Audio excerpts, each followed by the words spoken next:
अस्सलाम वालेकुम वरहमतुल्लाहि वबरकातुहू। व्यूअर्स, क्या हाल है? उम्मीद है आप लोग खैर आफियत से होंगे। अल्लाह ताला आप लोगों को खैर आफियत से रखे। मोहतरम नाजरीन, आज आपके सामने वुज़ू की सुन्नतें बयान करेंगे कि वुज़ू में कितनी सुन्नतें हैं और आप सल्लल्लाहु अलैहि वसल्लम ने किस तरीके के मुताबिक वुज़ू किया था। तो मोहतरम सामिईन, वुज़ू में टोटल 13 सुन्नतें हैं। नंबर 1, सबसे पहले नियत करना।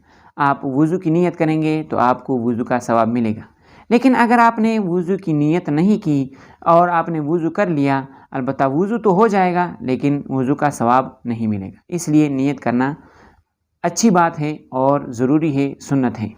नंबर 2, पहले दोनों हाथों को गिट्टू तक धोना। गिट्टू तक धोने का मकसद ये है कि ये जो हड्डी नज़र आ रही है, आप यहाँ तक हाथों को धोएंगे। नंबर 3, बिस्मिल्लाह कहना। नंबर 4, कुल्ली करना। कुल्ली करना किसको कहा जाता है? वो आप इस तरह कर लेंगे कि आप हाथ में पानी लेंगे और आप मुंह में डाल देंगे और फिर इसको बाहर फेंक देंगे, तो ये कुल्ली करना हुआ। नंबर 5, नाक में पानी डालना। नंबर 6, मसवाक करना। अब मसवाक ज़रूरी नहीं है कि आप नाक में पानी डालने के बाद आप मसवाक कर लें या आप कुल्ली के बाद कर लें, बस वुज़ू के दौरान मसवाक करना ये सुन्नत है। नंबर 7, पूरे सर का मसा करना। नंबर 8, हर उज़्व को 3-3 मरतबा धोना।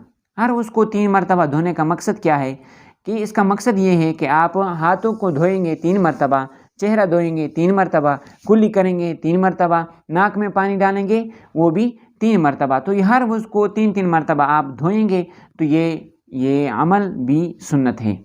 नंबर 9, कानों का मसा करना। कानों का मसा करना फ़र्ज़ नहीं है, अलबत्ता सुन्नत ज़रूर है। तो नंबर 9 जो सुन्नत है वो है कानों का मसा करना। नंबर 10, हाथ और पैर की उंगलियों का खिलाल करना। खिलाल किस तरह होता है?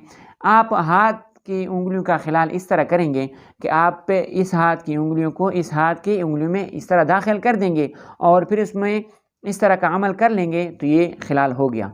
और इसी तरह पैर की उंगलियों का खिलाल भी आप इस तरह कर लेंगे। पैर तो एक दूसरे में नहीं डालेंगे, अलबत्ता हाथ के ज़रिए से, ये छोटी उंगली के ज़रिए से आप पैर की उंगलियों के दरमियान में जो खाली जगह है वहाँ पर आप खिलाल इस तरीके के मुताबिक कर लेंगे। नंबर 11, दाढ़ी का खिलाल करना। जिन लोगों की दाढ़ी है उसके लिए हुक्म ये है कि आप दाढ़ी का खिलाल इस तरह कर लेंगे कि वुज़ू के दौरान हर आदमी का तकरीबन हाथ गीला ही होता है, वही हाथ आप इस तरह दाढ़ी के बीच में से गुजारेंगे, तो ये खिलाल हो गया। जिन लोगों की दाढ़ी नहीं है, अल्लाह ताला उसको उन लोगों को दाढ़ी रखने की तौफीक अता फरमाए। हम दुआ ही कर सकते हैं।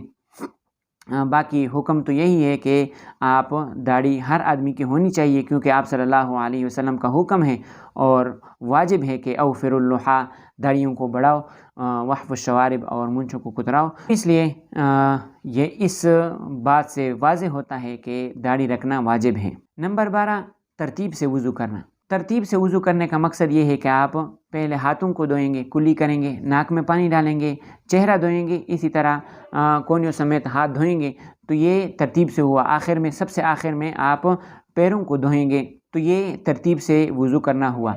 नंबर 13, मुसलसल वुज़ू करना, यानी एक उज़्व खुश्क होने से पहले दूसरा उज़्व धो ले। इसका मतलब क्या है?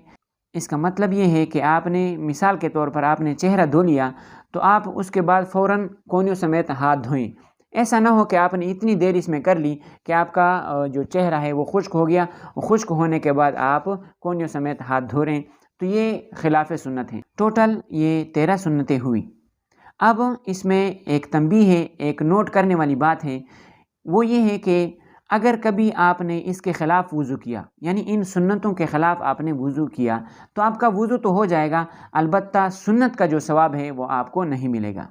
अगर किसी वजह से आपने उज़र की वजह से ये सुन्नतें छोड़ दी और सिर्फ फ़र्ज़ पर इक्तिफ़ा कर लिया, तो आपका वुज़ू तो होगा, अलबत्ता सुन्नत का सवाब नहीं मिलेगा।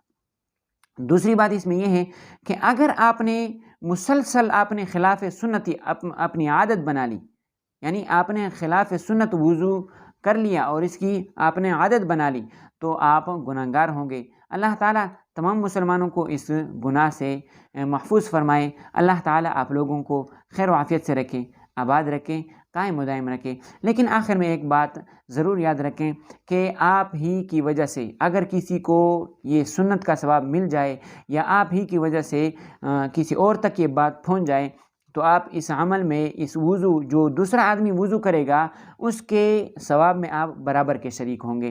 تو اس لیے آپ سے درخواست ہے کہ آپ اس ویڈیو کو آگے پھیلائیں تاکہ زیادہ سے زیادہ آپ ثواب کمائیں اور زیادہ سے زیادہ آپ صلی اللہ علیہ وسلم کے طریقے کو آگے دوسروں تک پہنچائیں۔ اللہ تعالیٰ آپ لوگوں کو خیر و عافیت سے رکھے۔ السلام علیکم ورحمۃ اللہ وبرکاتہ۔